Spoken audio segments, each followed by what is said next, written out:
प्रीति बोली, माँ, मैं आपको कितनी बार मना कर चुकी हूँ कि मैं जिस घर में किसी को जानती नहीं पहचानती नहीं, उस घर में मैं शादी कैसे कर सकती हूँ।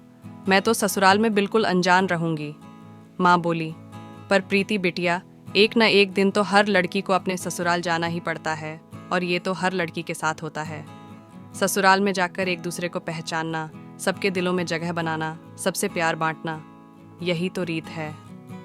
कोमल, प्रीति की बड़ी बहन, मम्मी, अगर इसे ऐसी जगह शादी नहीं करनी जहाँ इसे कोई नहीं जानता ना हो, तो ऐसी जगह तो कर सकती है ना जहाँ ये किसी को जानती हो, कोई इसका साथी हो।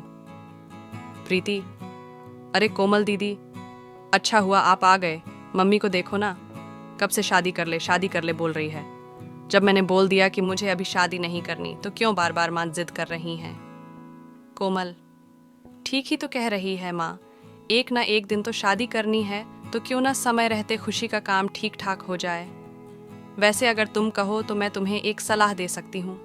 मेरा इकलौता देवर मोहित अभी नई नई नौकरी पर लगा है और माँ बाबूजी उसके लिए LD की देख रहे हैं, पर मोहित को अभी कोई लड़की पसंद नहीं आ रही है। अगर आपकी रजामंदी हो तो मैं प्रीति के लिए अपने देवर से बात करूं। माँ, ये तो बहुत अच्छा रहेगा कोमल बिटिया।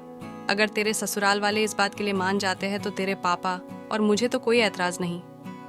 कोमल बोली, और प्रीति तू बता। प्रीति बोली, मुझे क्या पता दीदी, आपको जो ठीक लगे वैसे करो। अच्छा, मैं अभी आती हूँ। प्रीति शर्मा कर अपने कमरे में चली जाती है। प्रीति और कोमल दोनों सगी बहन हैं। कोमल की शादी शहर के एक अच्छे ऊंचे घराने में हुई थी। कोमल प्रीति की शादी की बात अपने देवर से करती है। सब लोग इस रिश्ते के लिए मान जाते हैं क्योंकि प्रीति के स्वभाव को सब जानते थे।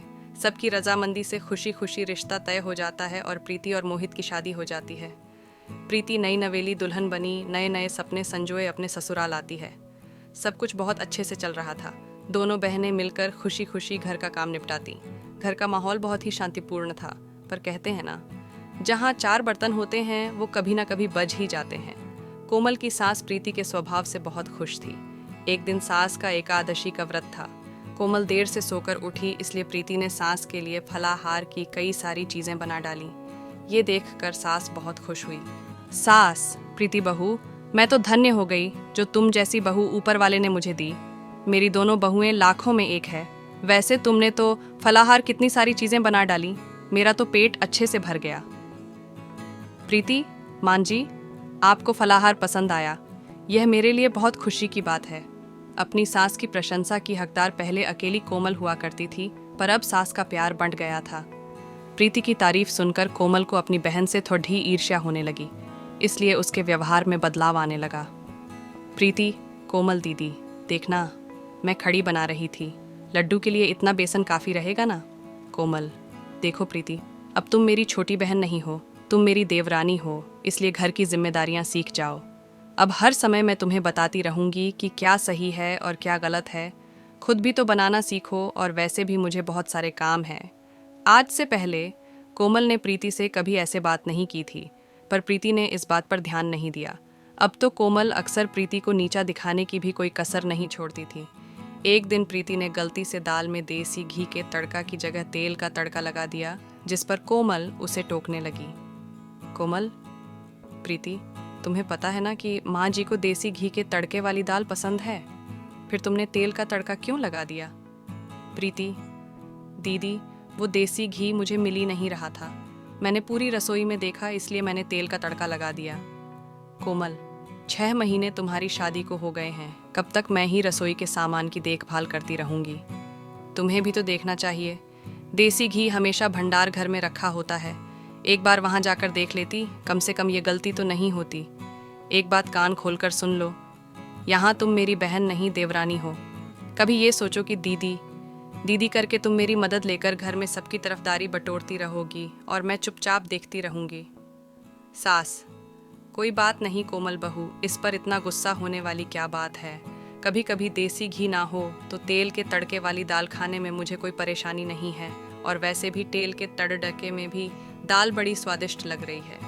मुझे प्रीति ने ऊपर से सफ़ेद मक्खन डालकर दिया था, और मखनी दाल तो मक्खन डालकर वैसे ही बहुत स्वादिष्ट हो जाती है। प्रीति की तरफदारी करती हुई अपनी सास को देखकर कोमल गुस्से से भर जाती है और पैर पटकती हुई अपने कमरे में चली जाती है। कोमल ने प्रीति से बात करना भी बंद कर दिया था। इस वजह से प्रीति का मन बहुत परेशान रहता था। कोमल की आंखों पर तो जलन की पट्टी बंधी हुई थी। एक दिन सास, क्या हुआ कोमल? तबीयत तो ठीक है, आज सुबह से ही सो रही हो? अरे तुम्हें तो बहुत तेज बुखार है। कोमल, माँ जी, मेरा सिर दर्द से फट रहा है, बद ही घबराहट भी हो रही है। सास बोली, प्रीति बहू जल्दी आओ। देखो कोमल बहू बुखार से तप रही है और इसने किसी को कुछ नहीं बताया। सूरज भी शहर से बाहर गया हुआ है। प्रीति, कोमल दीदी, आपने मुझे बताया क्यों नहीं? घबराओ नहीं, मैं अभी मोहित को फोन करती हूँ। वो ऑफिस नहीं पहुंचे होंगे, रास्ते में ही होंगे।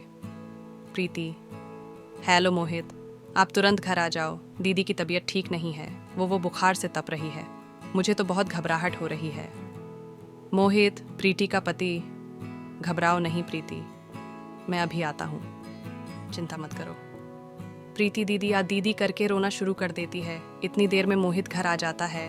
वो लोग कोमल को लेकर अस्पताल पहुँचते हैं। कोमल का बुखार सिर पर चार आज गया था। प्रीति अपने मम्मी पापा को भी फ़ोन कर देती है। वो लोग भी अस्पताल पहुँचते हैं। प्रीति रो रो कर डॉक्टर से अपनी दीदी को ठीक करने की बात कह रही थी। प्रीति रोते हुए, डॉक्टर साहब, मेरी दीदी ठीक हो जाएगी ना? प्लीज़ आप उनका अच्छे से इलाज कीजिए, मेरी दीदी को ठीक कर दीजिए डॉक्टर। एक हफ्ते बाद कोमल की तबीयत में सुधार आता है और उसे हॉस्पिटल से छुट्टी मिल जाती है। प्रीति ने कोमल की अस्पताल में भी बहुत सेवा की और घर आने के बाद भी उसका बहुत ध्यान रखा। प्रीति अकेले ही घर का सारा काम करती और साथ ही साथ कोमल की भी बहुत देखभाल करती थी। प्रीति की देखभाल से कोमल बहुत जल्दी ठीक हो गई। कोमल भी अपनी बहन प्रीति के सेवा भाव को देख रही थी। कोमल को अपनी गलती का एहसास कराने के लिए एक दिन उसकी सास बोली, प्रीति ने तुम्हारी कितनी सेवा की है बहू, भगवान ऐसी देवरानी सबको दे। अपनी सास के मुंह से ये शब्द सुनकर कोमल की आंखें भर आईं। तभी प्रीति बोली, प्रीति देवरानी नहीं बहन हूँ माँ जी। बहनों में तो ऐसे अनबन चलते ही रहते हैं। जब हम छोटे थे तब भी तो हम झगड़ा करते थे, तब क्या हमारा रिश्ता खत्म हो गया? प्रीति और कोमल दीदी, अगर आपको लगता है थोड़ी बहुत कहासुनी से हमारा रिश्ता खत्म हो जाएगा तो आप गलत हैं। मैं आज भी आपकी बहन हूँ, मैं कल भी आपकी बहन थी और आगे भी मैं आपकी बहन ही रहूँ। देवरानी मुझे कभी मत समझना और ना कभी बोलना। कोमल, प्रीति मेरी प्यारी बहन। प्रीति और कोमल एक दूसरे के गले लग जाती है। सास की आंखें भी खुशी के आंसुओं से भर जाती हैं। अब दो देवरानी जेठानी नहीं बल्कि दो बहनों का मिलन हुआ था।